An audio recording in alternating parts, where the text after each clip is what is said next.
This is AgGrad Live, We have all of the different segments within the cotton. the show that explores what it's really like to work in the ag industry, So making sure that we get policy and regulatory issues straight from the people who live it every day.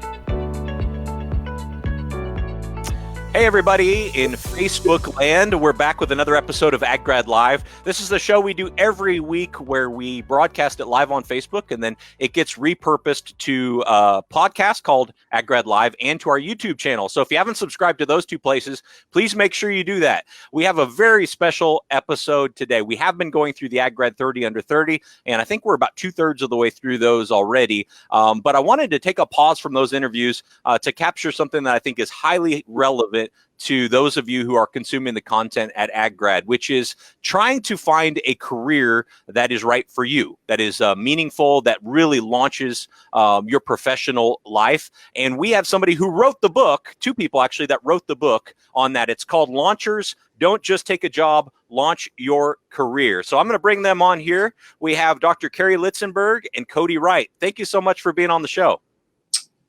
Appreciate it a lot. Thanks. Thank you for having us today. Well, I appreciate you all introducing me to this book and giving me the chance to read it. I think it's highly applicable and highly actionable for anyone who's wondering if they're really in the right place or if they're really going the right direction with their professional life. Maybe you all could just fill us in for starters here about how this book came about. What prompted you to write this? That's such a great question. So we have over the course of our careers who have come to us and said, I don't know what I want to do. I'm nervous about which company I'm going to go work for.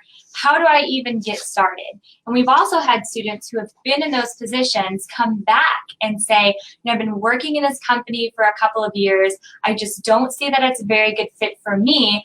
Help me identify where my next career move should be. Yeah, in fact, some of those, we call them relaunchers. In fact, some of those people that come back, they really don't know why they don't like their job. And so they're trying to relaunch their career. And it really is the same thing as launching, in that if you haven't thought through how you're going to launch your career, you just kind of wander around taking jobs. Right. And so we've just seen way too many people that are taking 3 or 4 jobs over 10 years and not been happy. So what we find is that you learn in your 20s so that you can really apply what you've learned in your 30s, and you can reap what you have sown in your 40s and 50s. So if you are bouncing around a couple of jobs here and there and throughout industries, then it's going to be difficult for you to really gather all of that information and utilize it in your 30s to apply in your 40s, really help in your 40s. Yeah, in fact, you really push that off, right? That development time in your 30s so that you can do what you want to do and enjoy your 40s and 50s. Sure. Absolutely. So that's really what we're going for.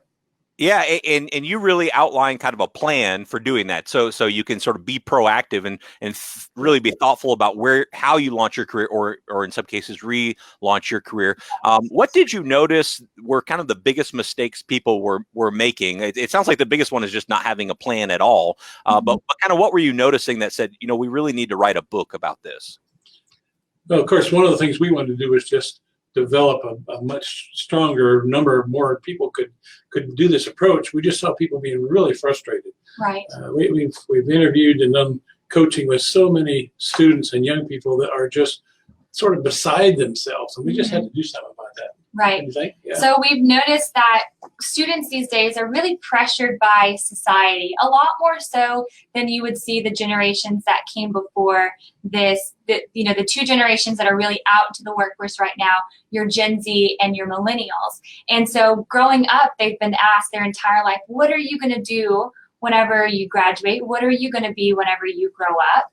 And there is this mounting pressure to decide, okay, what am I going to do? And if you don't know that, it can be very daunting and very exhausting. So what we have found is that's really where a lot of our students start to struggle, or even people who are looking to relaunch their career is, I just took a job because it felt relieving in order so I could tell the individuals that I was, who were asking me this question. In fact, even sometimes parents and adults and even faculty kind of drive that thing in the wrong direction. Right. Well, have you got a job yet? Well, yeah, I've got a job. And that seems to answer a lot of parents worry that you got a job, but we think that's absolutely going in the wrong direction because you end up saying, yeah, I got a job, but I didn't really think through launching my career. That's right.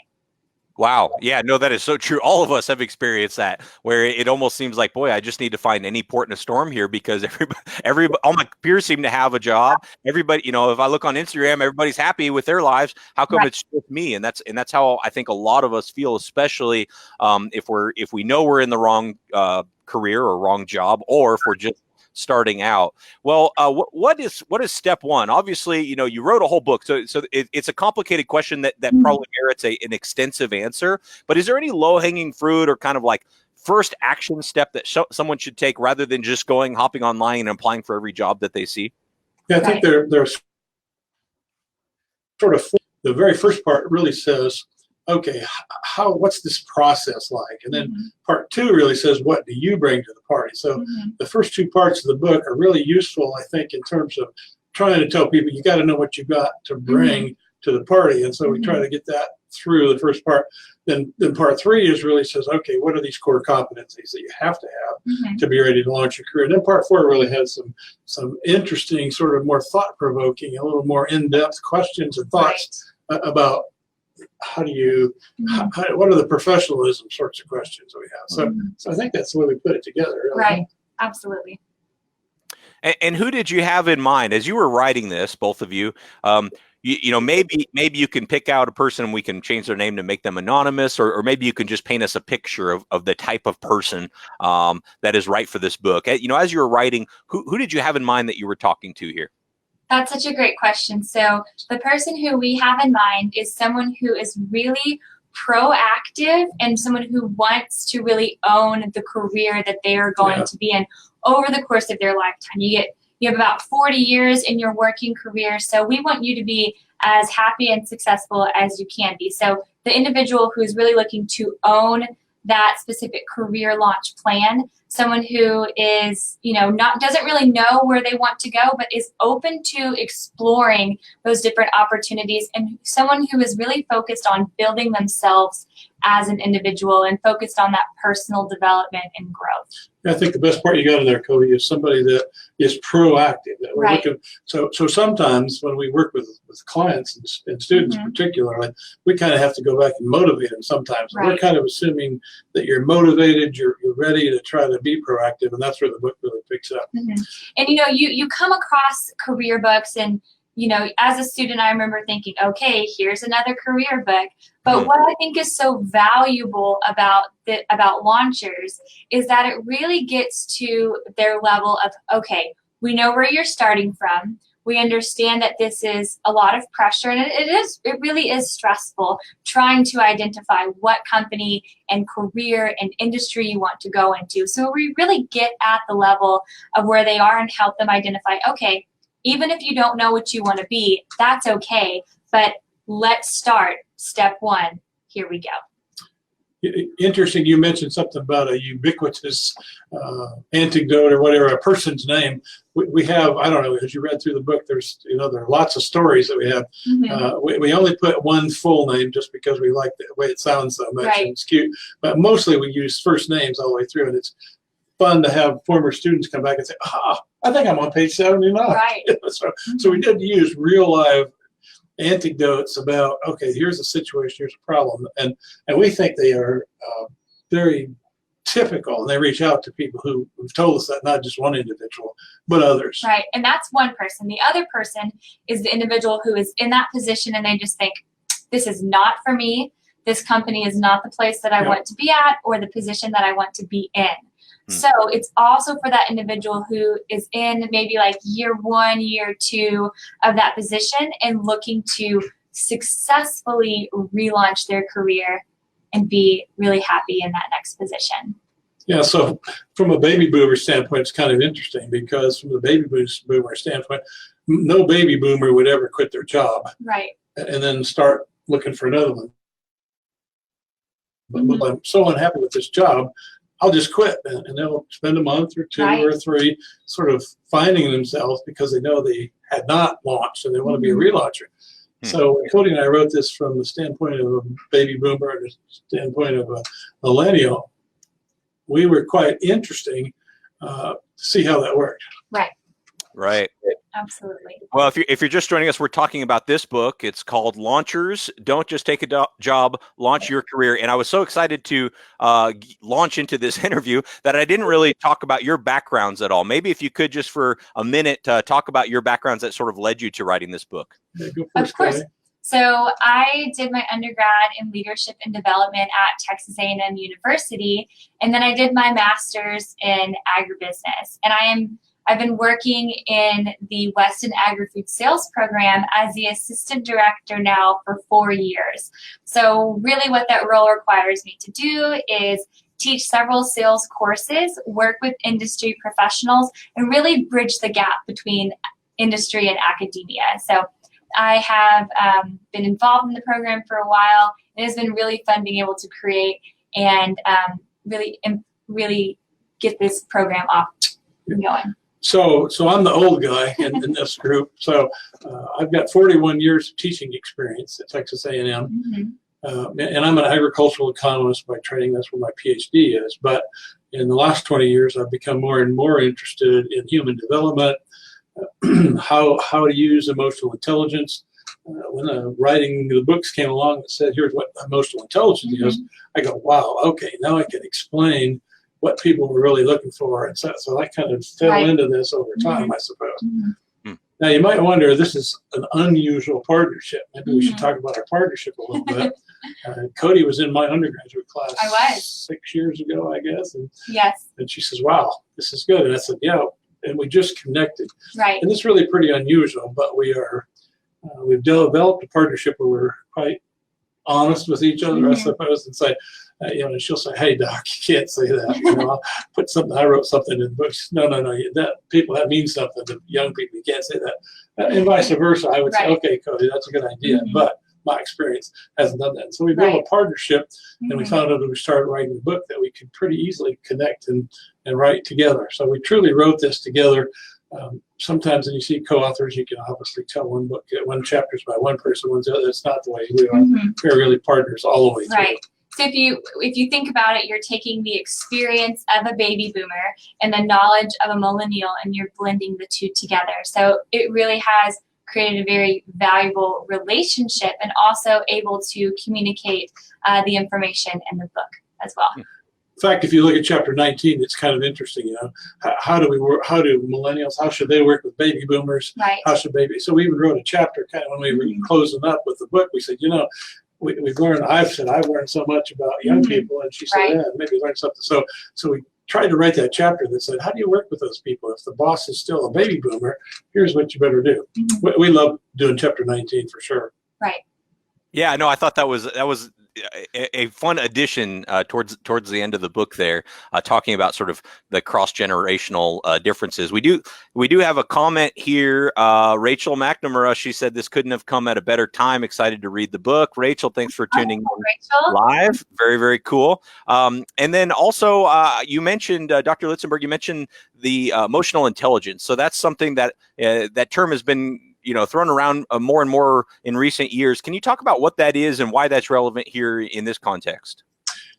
Well, we use emotional intelligence predominantly for you've got to understand yourself. Right. And so emotional intelligence says, why do I do things? What are my triggers? Why do I react in an emotional way?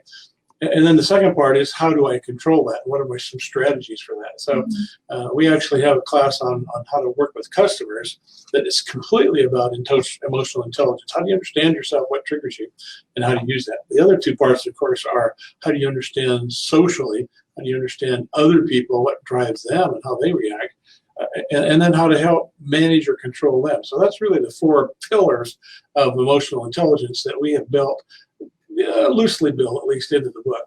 And that self-awareness piece that he just mentioned is the most valuable thing whenever you are starting to identify what company or industry you want to go into whenever you launch your career. And the reason why is if you understand what you are really good at and also what you're not very good at, then you will be able to put yourself in a position, read a job description and think to yourself, is this really something that I would be good in, or is this something that I should kind of steer away from and look at another opportunity. One of the things that's kind of interesting, Tim, is a lot of young people have been bombarded by this, we think, untruth. You can be anything you want to be. Right. You know? In fact, one of our book signings, a lady says, well, you know, these kids can be anything that they want to be. And we go, with all due respect, ma'am, you can't be anything. And that's really the first thing is you got to be honest with yourself. You know, I can't be president of the United States. I could never. I don't have enough political savvy to do it. You don't want to be No, I couldn't do it. Codie probably could. She's good enough, but in front of a group, she'd make them believe in anything. But we've had people say, well, you know, you can be anything. No, you can't be. And so this emotional intelligence lets you kind of understand, hey, where am I coming from? And you know, when somebody says, well, how much money do you make? Is that a big trigger for us? Obviously, we work in the public sector, so money can't be a very big deal to us. So you got to understand what are your triggers. We have fun with that all the time. That one's a lot of fun. Yes. Well, also in the book, you mentioned two things that I get asked about quite a bit. Number one being mentors, and then number two being networking. Can you maybe elaborate a little bit more on those two things and why they're important, or any big takeaways someone could use even before they start to read the book? Well, let me grab the mentor part of the book, Tim, but we sort of propose a mentor council. And so you have a group of people that you have, I don't want to say quite in reserve, but you have them prepared with this group of people. And so we say you should have some person on your mentor council who is in the job that you'd like to have, and somebody that is in the job you might ultimately like to have. So we just think it's so powerful to have mentors that you choose ahead of time, have them ready to go, keep in connection with them. But we have several suggestions in the book about how do you find them, how do you keep them on board. You want to do networking? You're great at it. Absolutely. So networking can be daunting, right? It can be intimidating and it can be scary. But there are definitely different things that you can go through and really practice with to help you be a little bit better at networking and developing your network. You guys, it is so incredible for you to see the individuals that you know now in college or in your current companies and industries. They are going to be with you for the rest of your career. So if you can start developing your network and keeping in contact with them, that will be really valuable, and that will pay off whenever you are mid-career and even towards the end of your career.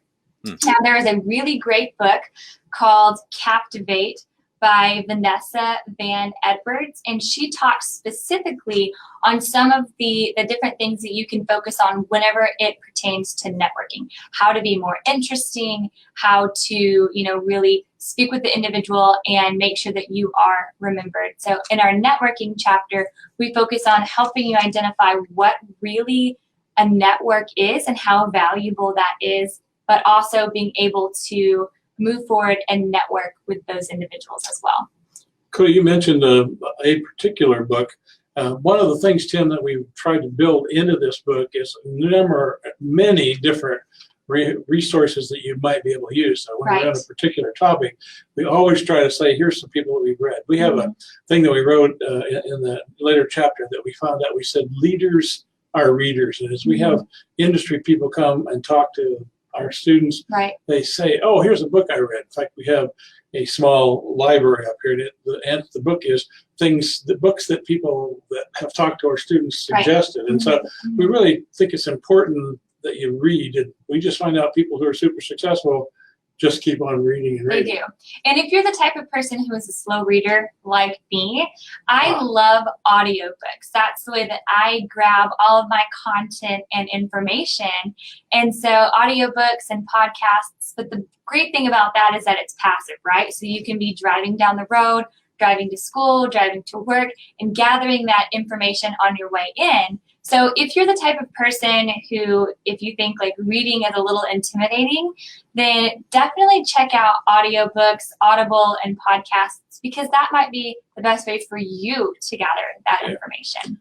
Yeah, in fact, the Launcher's book is now available as an Audible book. And if you'd like to. That's right. And Codie and I read it. In fact, narrated by yours truly. We read our parts in there as well. So that's right. You'll get some of our experience and you'll hear kind of where we come from. Huh? Right. Well, yeah, I think if you haven't checked out Audible, I think you get 1 credit free when you sign up. So We're just signing up. you get 2. Okay, so yeah, if you've never signed up for Audible, you can go sign up for Audible, get Launchers for free, and I guess another book as well. So yeah, check that out. And also, my brother-in-law showed me this app called I think it's not Overstock, but it's something like that, where essentially if you have a library membership, you can check out both ebooks and audiobooks for free on your phone as well. And I you have to wait for them, but it's really cool. I'll have to I'll find out what the name of it is and put it in the comments later. But, you both have gone through college at different times than maybe today's college students are, but you work closely with today's college students. Maybe talk about the difference between young professionals entering the workforce today than maybe when you were going through things. I'll start out with that one if you don't mind. Years ago. No. What is so important now is you are connected with everyone, right? Because your presence online is so important. So whenever, as you know, Tim, whenever people go to apply for a position, or on the flip side of that, whenever they go to look up an applicant, it's very, very easy that they go to their Facebook or find them on Instagram or look up their LinkedIn, see where they are connected online, and what kind of brand are they really, launching themselves out into the public. So I would say one of the things that they first need to look at is how are they portraying themselves online, and how are they really working with the individuals around them to stay connected and be professional. Yeah, and of course, it wasn't anything like that way back in the old days when I was looking at it. Baby boomers had this thing about my life is my job and my job is my life sort of thing. And that's not true at all for younger people now that are out there launching their career. So their career is important, but it's not the whole being, I guess. Right. So we have, thinking about having, oh gosh, what's on my Facebook page and what do I say on Instagram and sort of those things. So it was not even a consideration. We said, look, this is my job. This is my life. Right. And a lot of people did that even really up until, what about the millennium, about 2000, that really started to change, probably for a real positive, I suppose. It's been so much fun working with Codie just because she's very easy to work with, but it's been fun working with her because she keeps me grounded. What's going on now, what's relative now, what's relevant now. And just right. Is that where we were, I think? Well, my mom actually helped me out in the comments here. She says Overdrive is the name of that app. So thank you, Mom. Oh, there you go. Overdrive, Mom. Thank you, Mom. Thanks, Mom. I really liked, and maybe this because it's really applicable to what I do, the chapter about self-talk and how self-talk can sort of breed self-confidence. And so can you talk a little bit about that? Because I think that's something people, when they first hear about it, they're like, what? That's really weird. But I think as you start to exercise it, I really think it has powerful effects. So could you talk about that some more? Let me take a quick shot, and then I want to pass it to Codie. But we think in some ways this chapter is sort of the most interesting in some ways. But this idea of negative self-talk, it sounds sort of weird at first, but what we find out in the data in this chapter is so overwhelming about what you can gain by being positive and confident. So it's really about building confidence. We still find a lot of students who will say, I'm afraid to interview, or I don't want to interview, or I'm not concerned, or I'm going to probably not do a good job, and sort of thing. So Codie really spearheaded the negative talk chapter. Say a little bit more about why do we do that? Why? Right. So it's very often that you would not be friends with someone who spoke to you the way that you speak to yourself. Is that not really cool? Codie does this thing in some of the classes we teach where she makes them bring in a picture of themselves as a baby, and we write down some negative self-talk. So would you say this to yourself? And people go, no, I wouldn't say that to myself. So whenever you, if you are experiencing negative self-talk, which we all do, so we can't say that we are immune to it. We all do it every now and then. But what first thing I want you to ask yourself is this true? Is this relevant? And look at the situation that you are in and what your triggers are in that situation that is making you say these negative things. So for example, it's quite often that you, like right before you go into a test, you're like, oh my gosh, I'm not going to do good at this test, or even in an interview situation, I'm going to do terrible at that, or man, I'm always late. So you need to ask yourself, is it actually true?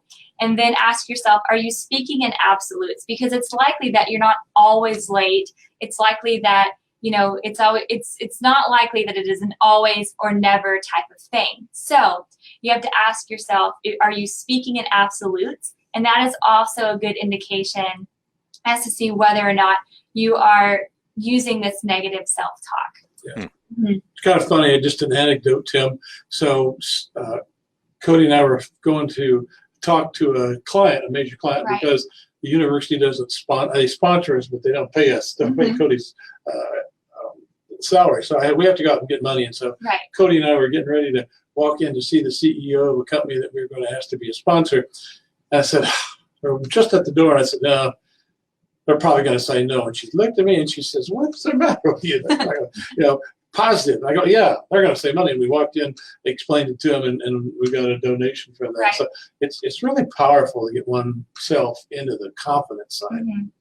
Yeah. And you're the only person who is going to be with you for the rest of your life. And if that individual is negative, if they are speaking down to you, if they are just like, if the voice inside your head is not advocating on your own behalf, you're not going to be as happy as a person. And it's likely that you're not going to be successful, or as successful as you would if you were advocating on your own behalf and very positive about, you know, where you're going, what your capabilities are. And if there is an area where you are weak in a specific task or something, you know, in a specific property, then it's likely that's okay. You have to own it. If you are not good at a specific thing, that's okay. You can work with someone who is successful in that area, and you can really feed off of their strengths where they can really match up with your weaknesses. People can be weak, but teams should not. And I think that is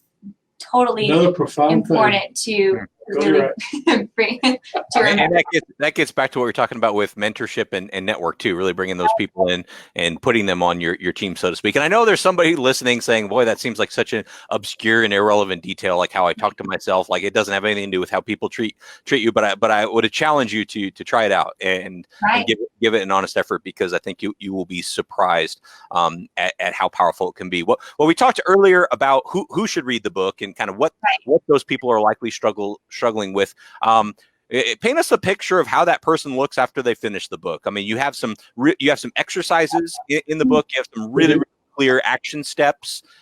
What do you hope is sort of the transformation from okay, I picked up this book because I want a more meaningful career, and I finished the book, I finished the exercises. What do I look like now? Just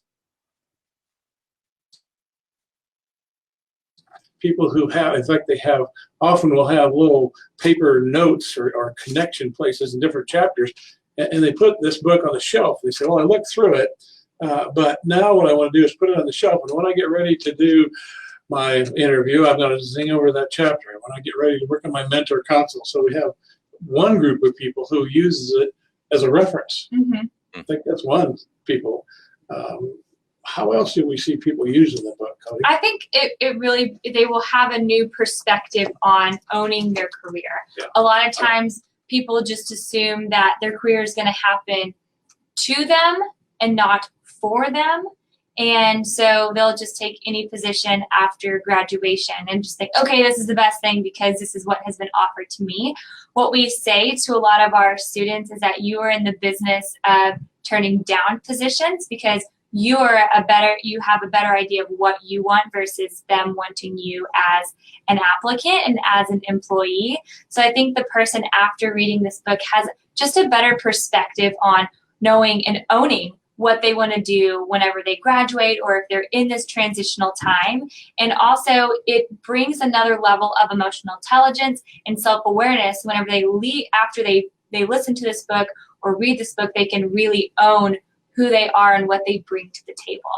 I've seen Codie work with an individual who has read the book and then done some private counseling and coaching with Codie, who have quit their job And I know that sounds kind of crazy, you know, but I saw her work with one client who just said, look, you know, I'm just not well connected. These are not, these are my skills, and this is what the job requires. And if I make a list, like we kind of, in the first part of the chapter, we forced you to make a list about the things that you care about. Right. Once he made a list of the things, anyway, he ended up quitting a very nice job as a vice president in a firm and saying, you know, I'm not going to ever be happy. So it's not, certainly not our goal, but I've seen some people who use it and say, look, I'm not well connected in the job that I'm in. I better do something different. And they go out and get a mentor, counsel, and pretty soon they're working in a quite different situation. And he went on to be very successful in a new company and in the area that he is operating in and within the industry. So it really, really paints the picture of, you know, you own your career. Like you're in charge of it. Nobody else is, and you're in charge of your personal brand. And you have to really be aware of that. As we even have sort of a interesting subgroup of people who are parents primarily, who pick this up and read it and say, in fact, buy 5 copies and send it to grandchildren.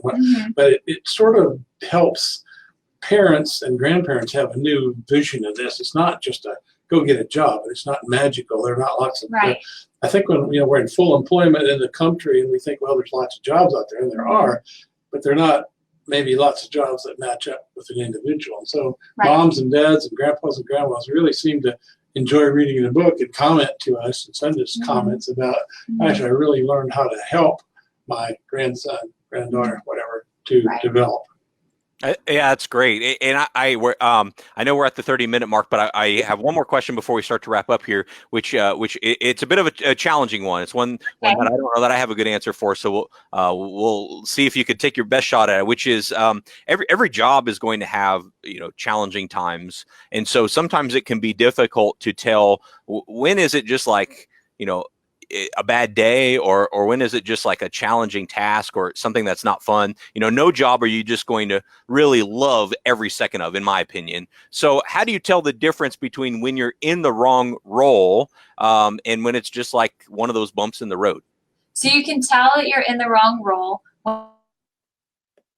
whenever you don't feel satisfied and you are drained with the work that you are doing. So one of the best ways that I really encourage students or clients to identify this is go take the Gallup Strengths Finder assessment.